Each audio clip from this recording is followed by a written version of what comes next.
Hay preguntas que han fascinado a la humanidad desde tiempos inmemoriales. ¿Qué es el alma? ¿Dónde está? ¿Vive en nuestro cuerpo o está más allá de lo físico? Estas cuestiones obsesionaron a filósofos, científicos y artistas, pero nadie las persiguió con tanta pasión como Leonardo da Vinci.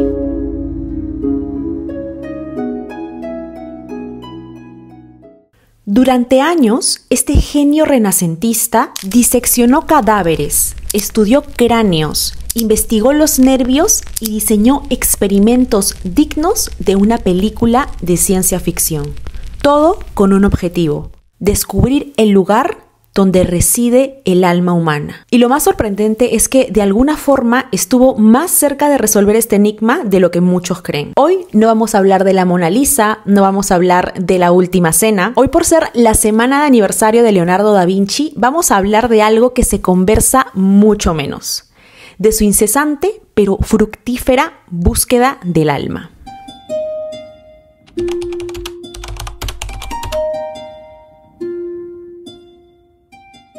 Antes de Leonardo, la humanidad tenía muchas teorías sobre el alma y dónde se ubicaba. Los egipcios creían que estaba en el corazón. Para ellos, este órgano jugaba un papel central en el control de funciones físicas y emocionales.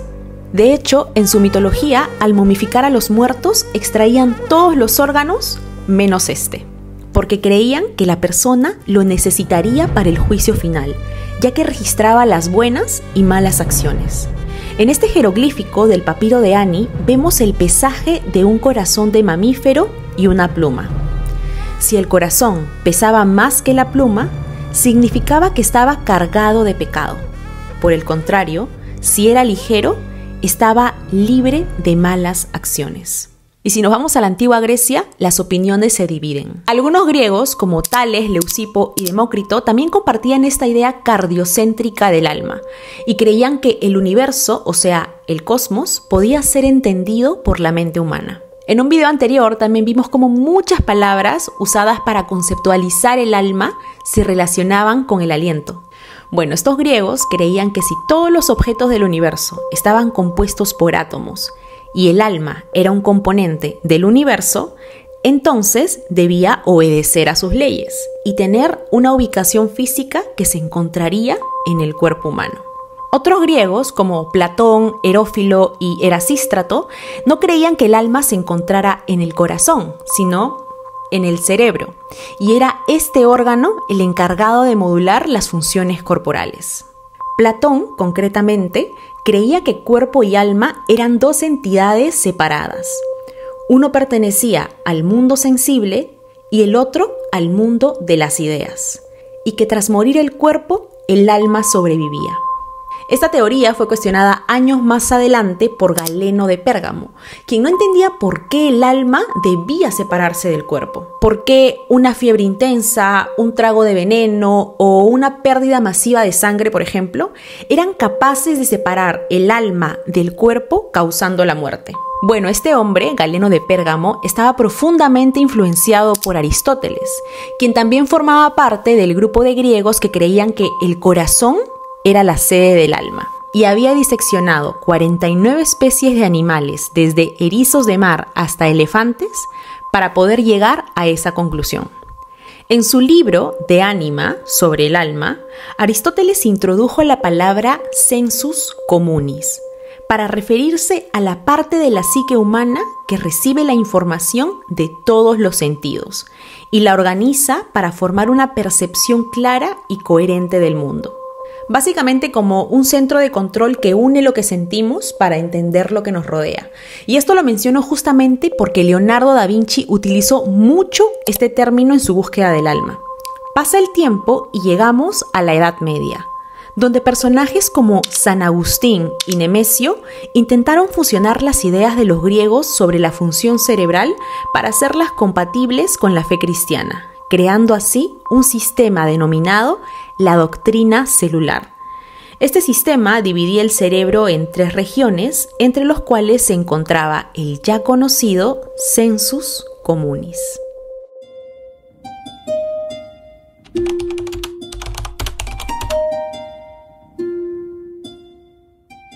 Y por fin llegamos al renacimiento de Da Vinci. Para este punto, él ya había recopilado muchísima información de diversos autores, adquiriendo conocimiento de textos médicos, anatómicos, quirúrgicos, dietéticos y más. Todo lo que aprendía, así como sus propios experimentos y conclusiones, los iba apuntando en sus famosos cuadernos. ¿Esto qué nos dice? Que cuando Leonardo empezó sus estudios anatómicos, no solo tenía que abrir cuerpos, también tenía que abrirse camino entre siglos y siglos de creencias y supersticiones.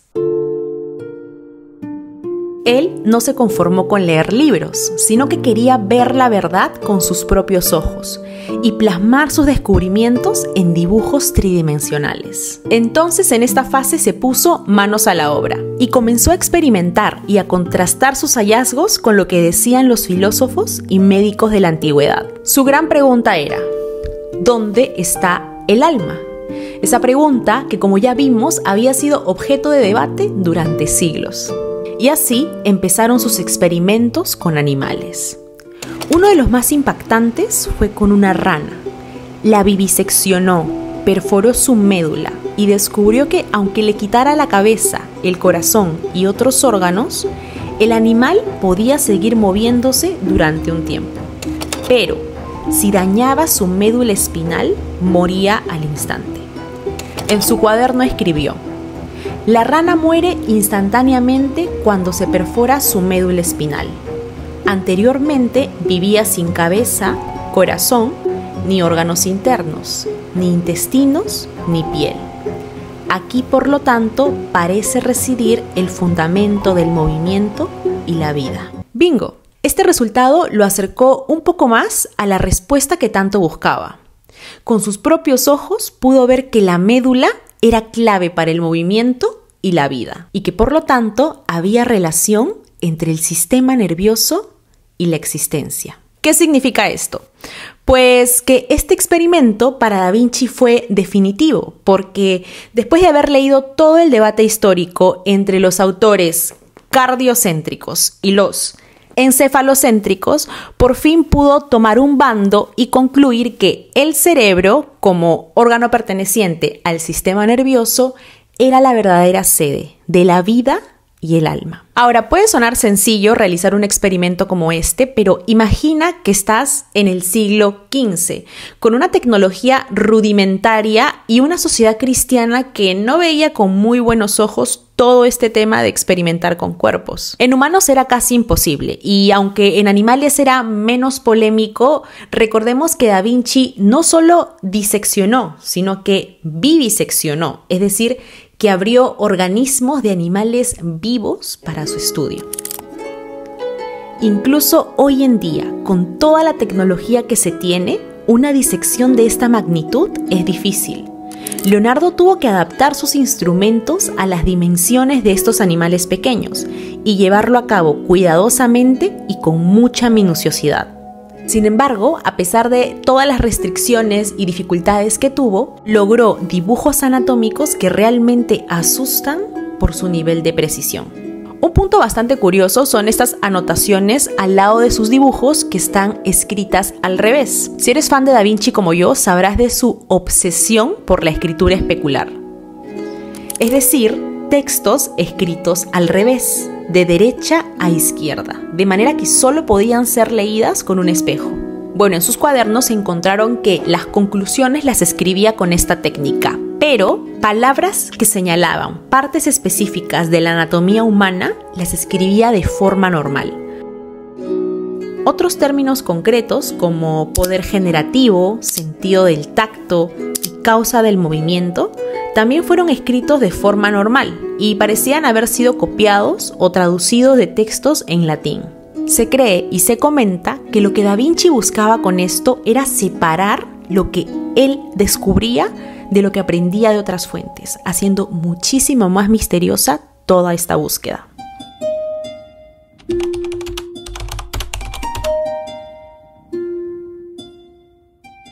Bueno, ya sabía que el alma estaba en el cerebro, pero ¿En qué parte del cerebro? Cansado de depender de otros autores, Da Vinci comenzó a desarrollar sus propios conceptos anatómicos y a crear su propia teoría sobre cómo es que se estructuraba el cerebro por dentro y en qué lugar concreto se ubicaba el alma o senso comune. En esta fase hay que resaltar sus dotes de arquitecto, porque fueron necesarios para representar con precisión la anatomía interna del cráneo. Y para esto utilizó los principios arquitectónicos de Francesco di Giorgio y Mariano di Jacopo. Pudo dibujar el interior de los cráneos sin necesidad de hacer modelos físicos en 3D. En lugar de eso, usó técnicas como cortes y transparencias en sus dibujos para mostrar cómo eran por dentro, como si los hubiera partido en secciones o los hubiera hecho semitransparentes, por decirlo de algún modo. También aplicó la técnica de vista explotada usada antes por Brunelleschi en arquitectura para separar visualmente las partes del cráneo sin perder su coherencia estructural. Los estudios dicen que dibujó los cráneos infinidad de veces, pero hoy te voy a mostrar algunos que me parecieron los más interesantes. Estos, por ejemplo, son el KP40R, KP42R y KP43R. Lo interesante es que en estos dibujos ya podemos ver la prioridad que Da Vinci le da a la zona de la órbita del ojo, especialmente aquí. Y no es casualidad. Leonardo descubrió que el ojo, concretamente la estructura del área ocular, era importante para precisar la ubicación del alma. Aquí se ve que dibujó líneas horizontales y verticales dentro del cráneo, logrando una especie de intersección. Y el punto de encuentro de estas dos líneas era donde se encontraba el senso comune. ¿Pero por qué? ¿Por qué el alma estaría justo en ese punto donde se cruzan los nervios ópticos? Da Vinci, como buen pintor, sabía apreciar las virtudes visuales del mundo que le rodeaba. Para él, la vista era el sentido más importante, ya que permitía entender el mundo con mayor claridad. Él lo llamaba la ventana del alma y creía que nuestra conciencia dependía de lo que veíamos. Voy a leerles un fragmento de sus anotaciones porque, aparte de clarificante, me parece poético y sinceramente creo que no tiene pierde.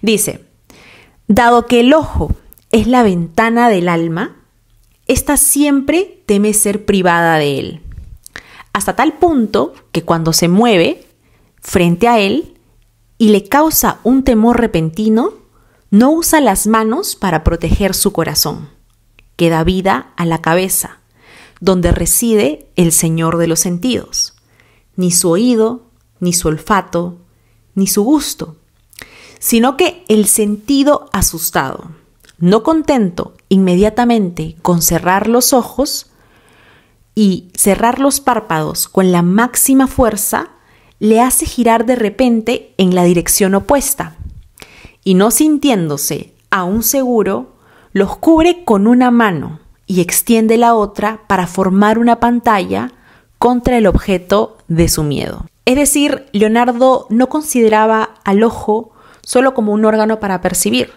sino como el punto de entrada donde toda la información del mundo exterior se convertía en pensamiento y experiencia humana. En sus propias palabras, el ojo era el principal medio por el cual el entendimiento puede apreciar de la forma más plena y abundante las infinitas obras de la naturaleza. Volviendo a esta imagen. En su manuscrito KP39R, Da Vinci explica además que los 5 sentidos no trabajan por separado, sino que se conectan en este punto del cerebro, donde, como ya dije, está el alma o el senso comune. Pero, ¿por qué pasaba esto? Porque si cada sentido pudiera funcionar solo, no necesitaríamos que los nervios envíen al cerebro toda la información que nuestros sentidos perciben. Por ejemplo, el ojo solo vería en su superficie y no haría falta que enviara la información al senso comune para que el cerebro lo interpretara. Lo mismo con el tacto. Si funcionase de manera aislada, no serían necesarios los nervios que llevan la información desde la piel a este punto del cerebro. Esto nos dice que para Leonardo los 5 sentidos servían al alma de manera conjunta. Les voy a leer otro fragmento, este es el último, se los prometo. Dice: el alma parece residir en la sede del juicio y la parte judicial parece estar en ese lugar donde confluyen todos los sentidos, llamado el senso comune. No está presente en todo el cuerpo, como muchos creían, sino en esta parte.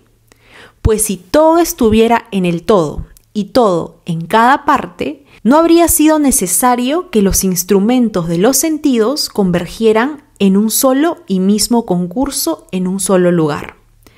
Como el sentido da al alma y no el alma al sentido, y donde la función sensorial falta en el alma en esta vida carece de información de la función de ese sentido, como ocurre en un mudo o en un ciego de nacimiento. Bueno, yo sé que parece un trabalenguas, pero es básicamente como él intenta explicar todo esto que les he contado.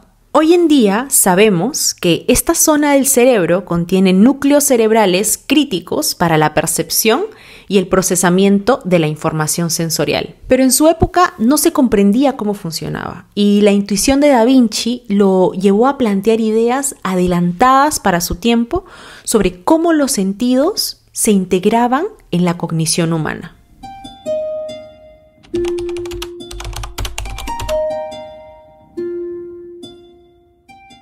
En la tercera fase de su búsqueda, Leonardo no solo se limitó a plasmar en dibujos lo que iba descubriendo experimentalmente, sino que fue más allá e hizo algo revolucionario: visualizar la anatomía interna del cerebro de una manera que no había sido lograda por sus predecesores.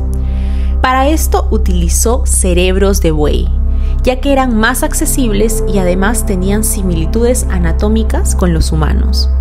Les inyectó cera líquida.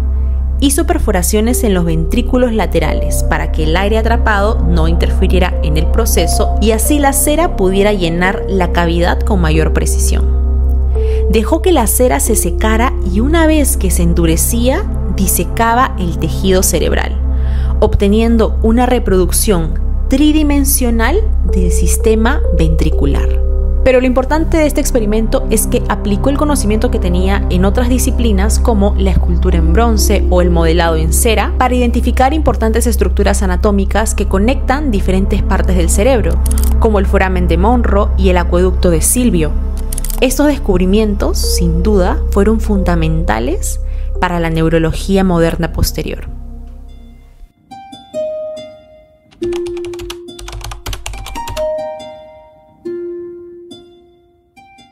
Da Vinci no solo se contentó con haber alcanzado todas estas hazañas craneales en su búsqueda del alma. Por el contrario, su interés también se expandió a casi todos los aspectos de la anatomía humana. Su estudio del cerebro llegó a su apogeo cuando fusionó su curiosidad anatómica con sus pensamientos filosóficos sobre la vida y el alma. Por ejemplo, dentro de estas investigaciones hizo dibujos detallados sobre el desarrollo del feto en el útero materno y reflexionó sobre la relación entre la madre y el hijo, dando a entender que ambos compartían un mismo alma. ¿Y por qué es importante esto? Porque nos demuestra que sus estudios ya no solo intentaban responder a la pregunta de dónde se encontraba el alma, sino a cómo el cuerpo y la mente formaban un sistema interconectado. Tras su muerte, en 1519, el alma continuó siendo un tema de reflexión para pensadores y científicos, como Descartes, Gottfried Wilhelm, Kant, Thomas Willis, Rudolf Steiner, entre otros. El estudio del ser humano siempre ha estado y estará rodeado de misterio, sobre todo cuando se trata de comprender el enigma más profundo de su existencia, el alma. Leonardo da Vinci se aferró a esta búsqueda con una pasión inquebrantable, penetrando tanto en el misterio al punto de que finalmente parece formar parte de él. Su conocimiento era tan profundo que dejó de ser visto solo como un científico para convertirse en algo más. Un mago del saber, un polímata, un hombre que, a través de su profunda familiaridad con los procesos de la naturaleza, parecía haber aprendido un inquietante secreto de la creación.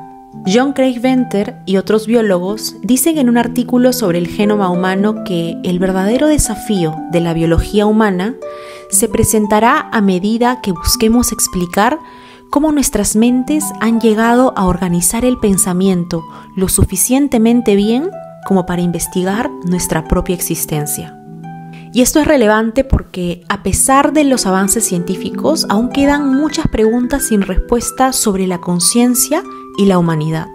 Leonardo da Vinci, con su infinita curiosidad, seguramente se habría interesado en estos temas y, frente a nuestro enorme arsenal de conocimiento actual, seguramente habría formulado preguntas muy provocativas como ¿de dónde viene el amor? ¿Dónde residen la amistad y el cariño? O si es posible alcanzar la inmortalidad a través del saber. En fin, en un mundo marcado por la guerra, la injusticia, la desigualdad, estas cuestiones siguen siendo todavía muy difusas, recordándonos que la búsqueda de respuestas aún continúa.